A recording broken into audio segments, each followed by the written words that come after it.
오셨습니다. 생각보다는 많이 오신 분들에게 참 감사의 말씀을 드리고 일단 저는 민주평화연구원의 사무국장인 이건욱인데요.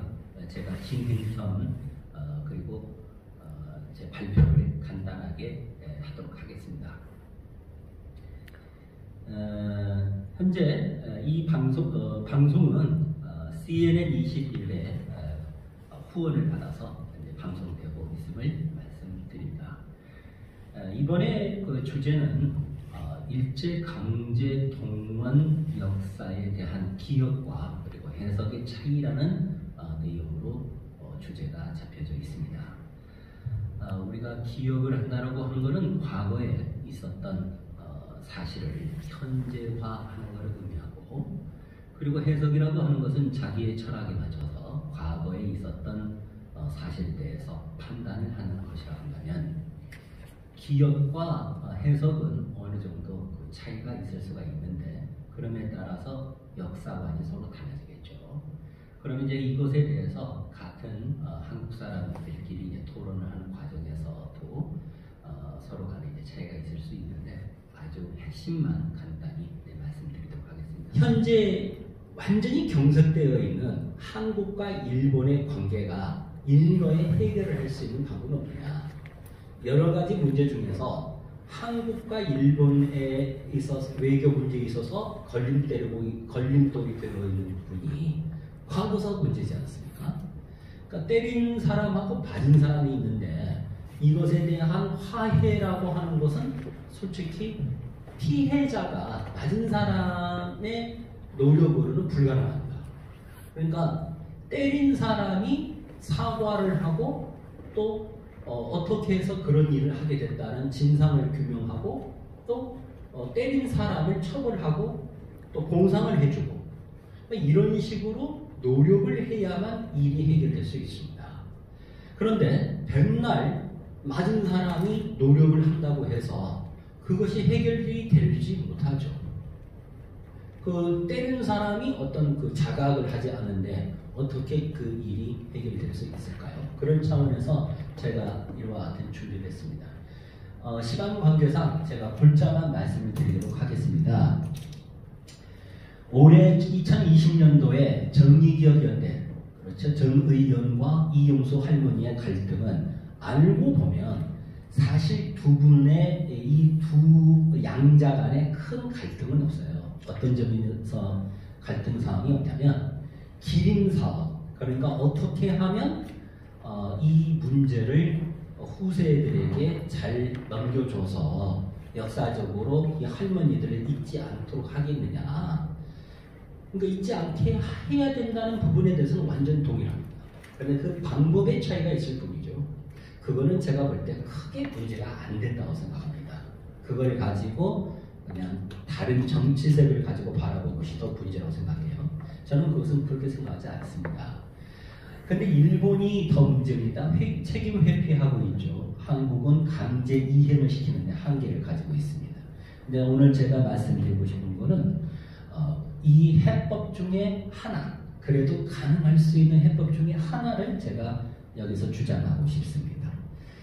전 세계적으로 인정되고 있는 페미니즘 국제 관계론에 따른, 그러니까 2000년도에 있었던 국제 조약이 있습니다. 이것은 UNSCR 1325라고 하는데 전시 성폭력, 전시 상태에서는 절대로 성폭력이 있어서는 안 된다. 그런데 이것은 UN에 있는 전체 회원국 중에서 약 한 75% 정도가 거의 여기에 가입되어 있습니다. 그런데 한국과 일본이 가입되어 있다는 거예요. 근데 한국은 위안부 문제를 그 안에 한국 내의 규약 안에 선명하게 7.1조와 7.2조에 선명하게 규정을 해두고 있어요. 근데 일본은 아주 교묘하게 그 부분만, 다른 부분은 다 제대로 쓰여져 있는데 전체 국제 조약에서 말하는 규범보다 수준이 매우 약하게 규정되어 있어요. 시작할게요. 자, 근로정신대에 들어가게 되면 우선 좀 가벼운 주제부터 시작하도록 할까요? 또 정신대하고 위안부하고 이게 좀 영어 문제의 혼동을 많이 불러일으켜왔죠. 지금도 아마 혼동 속에서 생각하시는 분들이 있을 거예요. 그 원인은 어디에 있냐? 위안부라는 용어는 사실은 제 생각은 우리 국내에서는 안 써야 될 용어입니다. 성노예라는 말이 맞죠. 위안부라는 말은 이제 어디서 발생했냐면 그 자료에 그 자료를 보시면 이 자료에 나왔군요. 이게 1992년 이제 유엔에서 인권 회의가 있었는데 그때 당시 우리나라에서 참여해가지고 시민단체들이 참여해서 성노예라는 단어를 썼답니다. 그런데 일본 측이 강력한 반대로 컴포트 위닝, 그러니까 위안부 이것을 고집을 해서 이렇게 썼다고 해요. 그것이 지금 그대로 우리가 쓰고 있는 겁니다. 성노예라고 하니까 당사자들은 피해식도 클 것이고 저희가 그걸 조금 미화시켜서 위안부라는 용어로 그냥 그렇게 써왔던 모양인데 제 생각은 좀 더 강렬한 메시지를 주고 사실적인 것으로 표현하려면 성노예라는 말이 맞는 것 같아요.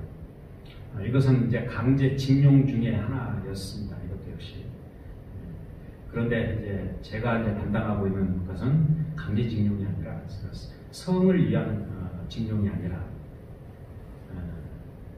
근로를 위한 동원, 노무를 위한 동원, 노무동원이 하나입니다. 노무동원. 그러니까 이게 노무동원은 이제 국내 동원되기도 했었고 해외로 동원되기도 했었는데 그 해외 동원 중에서 주로 일본을 중심으로 동원되었던 이제 근로정신대에 대해서 제가 발표를 드리려고 합니다.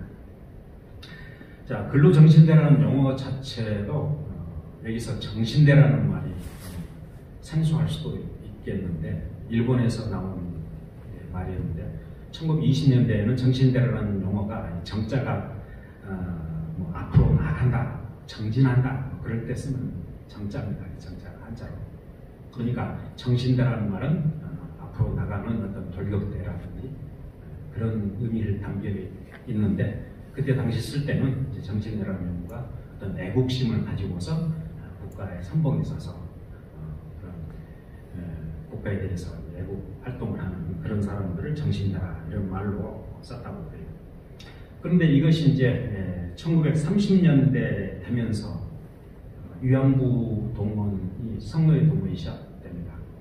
그러면서 이제 위안부라는 용어가 일본 사람들이 이제 성노예하는 그런 말을 미화시켜서 사용하게 되면서 위안부 속에 여자들이 끌려가는 것이니까 여자들이 노무 동원되는 것을 거의 동일한 포함된 개념으로 이렇게 사용하기 시작하면서 원어가 혼란이 났다고 그래요.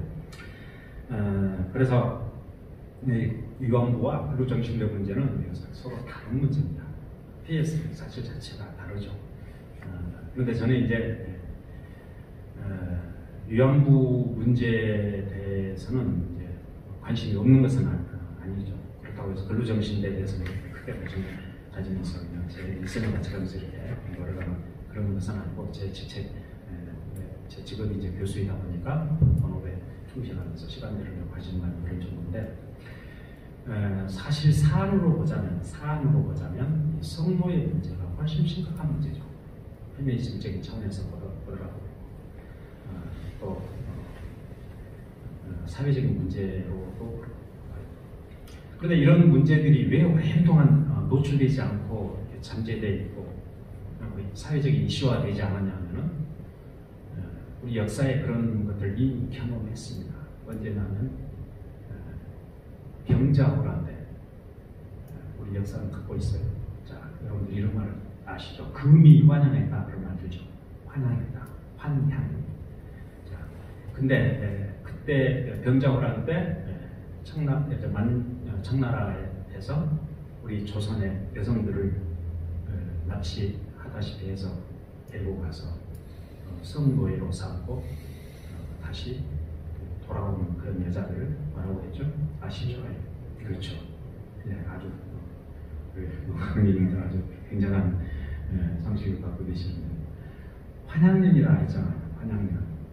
얘라 이 환양년 그런 말을 아마 나이 드신 분들 어른들한테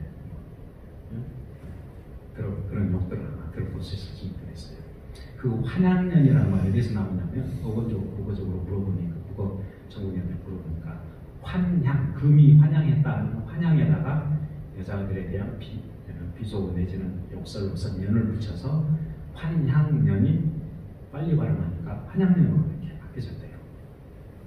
그러니까 위안부들은 일본에 또는 뭐 해외 그런 일본 군대의 위안부 노릇하다가 국내로 돌아오게 되면 딱 이 환양년이 되는 거예요. 그렇잖아요.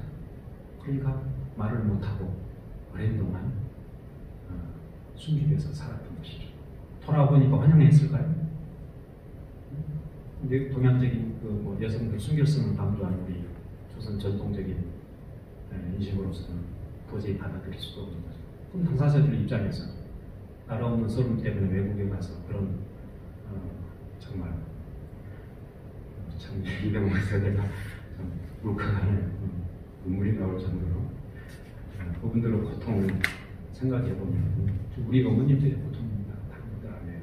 우리 어머님들, 이모님들 그런 분들 고통했잖아요.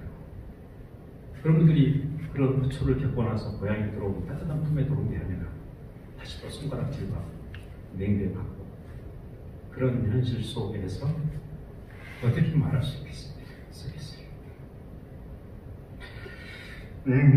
이제 위안부 문제가 최초로 제기된 게 이제 영화 김복동 할머니 잘 아시죠? 그분이 1992년에 TV에서 위안부 피해자들 신고하라라는 이제 광고를 보셨대요. TV에서. 그런데 누가 신고를 하겠습니까? 다 숨기려고 그러죠. 그런데 그때 당시 이제 할머니 김복동 할머님은 할머니가 되셨고 세월도 많이 흘렀고 그 다음에 홀로 사셨어요. 그 당시 이혼하시고 홀로 사셨는데 그러니까 나는 남편도 없고 가정도 없고 그러니까 나는 떳떳하게 신고해야 되겠다 그래서 신고하면서 방송에 불러주고 갔고 그 이듬해 1993년에 UN 인권회의에 나아가서 진상들을 고발하라 그런 계기가 돼서 세계 일본어 잔합상을 세계에 알리게 된 계기가 된 것입니다. 그 영화를 보면 참 제 어머님이 1929년생이잖아. 그러니까 딱 이제 그 나이 때 친구분들이시거든요. 저희 어머님은 고향이 양암이신데 저도 모르지만 혹시 모르지만 우리 어머님도 강제 노역에 끌려가셨든지 아니면 위안부로 갔다 오셨다고 그건 모르는 일이죠. 모르잖아요. 그렇잖아요? 여러분들 한번 생각해 보십시오. 모르는 일입니다. 왜 그런가? 왜 모르는 일인가? 우리는 덮고 묻고 묻지 않고 그냥 묻혀 살고 있지만은 이게 우리 현실이라는 것이죠. 그 상황은 한번 전개 그 과정을 한번 간단히 말씀드리고 넘어갈게요. 한번 봅시다. 강제 동원 현황. 자, 이 사진은 이제 유명한 1944년 강제 동원령에 의해서 노무 동원된 여성들을 일본에 도착하자마자 환영한 환영식입니다. 그때 이제 전남과 광주 출신들이 한 50명, 80명 정도나 그런 정도 소녀들이 끌려가가지고 미찌비시 나오야 그냥 끌려가서 사진을 모습입니다.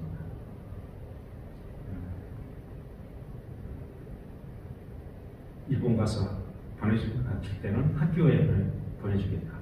돈 벌게 해서 집에 도둑이 될 수 있도록 집에다 벌고 보내주고 그렇게 하겠다. 그러니까 공부도 하고 돈도 벌고 얼마나 좋습니까? 그런 일이 벌어진 것이 언제부터 시작됐냐면 1937년 중일 전쟁이죠. 내가 31년에 만주사변이 있었고 본격적으로 이제 중국 본토가 전쟁이 있었고 1937년 그때 무슨 일이 일어났죠? 세계적으로 대학살이 일어납니다. 난징 제노사이드가 발생하죠. 그래서 이런데 동원시키기 위한 각종 전략을 여성들을 이제 식민지 여성들을 교육을 시킬 거 아닙니까? 그래서 거기에 동원될 수 있는 그런 정신교육을 시키게 됩니다. 그리고 선전 활동을 하고요.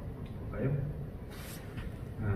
그래서 1938년도 7월에는 1938년 4월 1일에는 국가 총동원령을 발동해서 이때 국가 그러면 식민지까지 같이 포함되는 거죠. 조선도 포함되는 식민지 들어가 있으니까. 그래서 그 법률에 따라서 국민정신 총동원연맹을 결성합니다. 그리고 근로보국대를 조직을 합니다. 그리고 근로보국대 속에 여성청년단을 이렇게 설립을 해요. 자, 이 여성청년단들이 활동하게 되면서 근로정신대라는 것이 탄생합니다. 그러니까 근로정신대는 근로보국대의 한 내부 조직이라고 볼 수 있겠죠. 자, 개념 그러면 정립이 된 것 같고요. 자, 이 중일 전쟁이 얼마나 잔혹했는지에 대해서만 영상을, 사진을 한번 보도록 하겠습니다. 지난 중국과 일본 관계가 아베 정권이 들어서게 되면서 좋지 않았죠. 그래서 중국인들은 일본이 중국에 했던 잔혹사항들을 하루에 하나씩 사진을 올리겠다. 그래서 노출된 사진들 중에 몇 장이 있는데요. 자, 이게 이제 집단 학살을 했던 마치 도살장에 소, 돼지들 잡아놓은 것처럼 사체들이면서 죽은 사체들. 자, 어린애들입니다. 어린. 씨를 말리려고 작정을 한 거죠. 자, 그 다음은 처형한 그런 장면, 포로도 처형한. 일본도로, 일본도로 단칼에 내려쳐서 목과 몸이 분리되는 그 장면. 자, 이게 분리되는 장면. 그때 일본의 신문의 기사를 들어보면 일본군 그 장교들이 100명을 누가 빨리 죽이는가를 시험을 했다. 그런 기사가 나와요. 자료는 갖고는 있습니다. 만들어 놓지 않았습니다. 자, 이 다음 장면은 너무 끔찍한데, 자, 여기 임산부시다거나 심장이 나가신 분이나 또는 잔혹한 거 보면 가슴 울렁증이 생긴다. 그런 분들 보지 마십시오. 미리서 말씀드립니다. 자, 이 사진 보니까 여성이 살해되어 있죠. 복부가 갈려져 있잖아요. 임산부를 한강에서 어린이를 끄집어내고 내장까지 끄집어냈습니다. 그리고 죽여놨어요. 이게 일본은 유전자들이 갖고 있는 잔혹사입니다. 우리 조선인들에게는 더 말할 수 없이 잔혹사를 보여줬던 거죠. 우리 중국에도 이 정도였는데 한국에는 더 되죠. 왜냐하면 조선인들에 되죠. 왜냐하면 일본 사람들이 가장 식민지 정책에서 가장 잔혹하고 가장 중점을 뒀던 데가 조선입니다. 왜? 반발하고 또 너무 군사적으로 중요해. 왜? 일본, 러시아를 중국과 러시아를 침탈해야 됐으니까. 그리고 남한은 그렇게 많지는 않지만 북한에 엄청난 자원들이 있고, 그러니까 자원이 많지, 노동력, 자원이 많지. 그러니까 혹독하게 다뤄서 자신들의 잔혹성을 이렇게 오히려 알리려고 하는 그런 정책으로 나오잖아요. 자, 이런 이제 중일 전쟁이 끝나고 나서 이제 본격적으로 이제 연맹국이 되잖아요. 독일과 이탈리아 이런 군국주의 국가들과. 그래서 1941년 11월 달에 국민근로보국령을 실시합니다. 여기에서 국민근로보국대를 편성하는데, 이때는 14세에서 25세 미만의 미혼녀만 징집하는 그런 식으로 해서, 그리고 이 목적도 이제 주로 탄광에 배치하려고 했다고 해요. 그러니까 젊은 여성들이 필요했었겠죠. 그리고 이제 더욱더 이제 전쟁이 심화되다가 태평양 전쟁이 심화되다가 그러면서 1943년에는 생산 증강 노무 강화 대책 요구안을 발표해서 모든 연령으로 동원 대상을 확대를 시키고, 이 유형에 의해서 바로 생산 증가는 너무 강화대책 요강에 의해서 1944년 초부터 근로정신대가 일본에 도움되기 시작합니다. 그래서 이제 1944년 4월, 5월 달에 그때 많이 동원이 됩니다. 근데 원래 일본에서는 여자들이 탄광에 가는 게 금지되어 있다 그렇잖아요. 남자들만 하는 데서 여자들이 있게 되면 정신 상해가지고 사고 많이 나고 뭐 그러니까요. 근데 그런 것까지도 없애버리고 허용하는 그런 방식으로 법을 바꿔가지고 동원하기 시작합니다.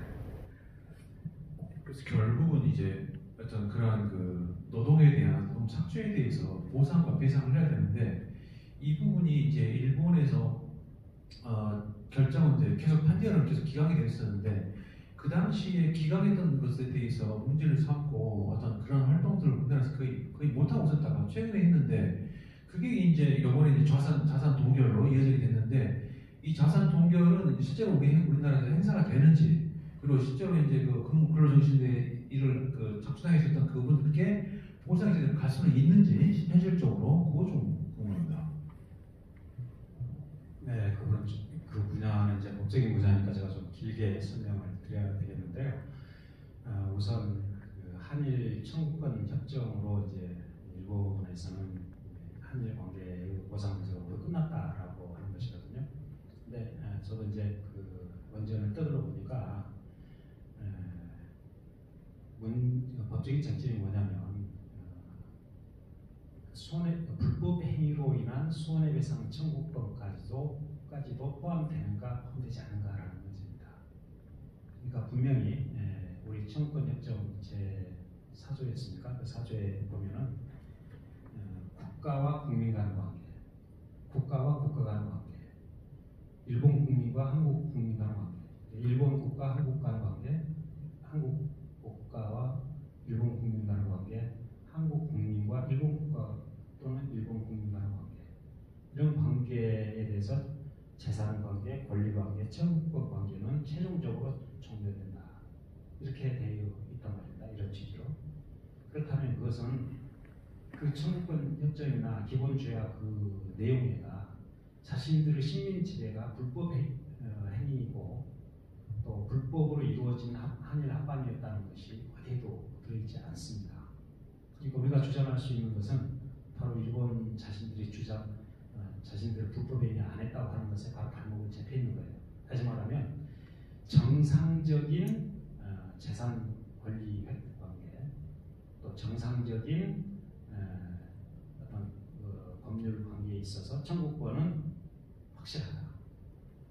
그런데 불법 행위로 인한 손해배상 청구, 특히 이제 양문덕 할머니 광주지방법원에 제기한 것은 이제 손해배상 중에서 위자료 청구였거든요.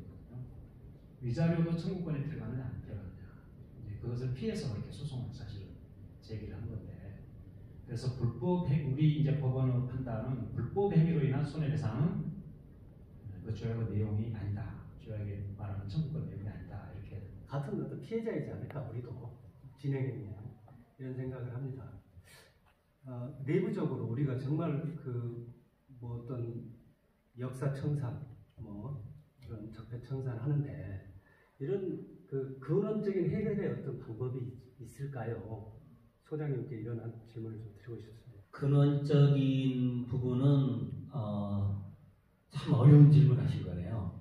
역시 그 부분에 대해서는 답하기가 굉장히 좀 어렵습니다. 저 입장에서도 근원적으로 한국 내에서의 이 사안을 가지고 한쪽과 다른 쪽이 서로 이렇게 타협을 하려고 서로 타협이 아니라 건설적인 대화가 이루어져야 되는데 이게 진영 논리로 자꾸 가다 보니까 전혀 관계도 없는 이런 문제를 가지고 보수와 진보가 서로 대결을 해야 할 이유가 전혀 없는 것이거든요.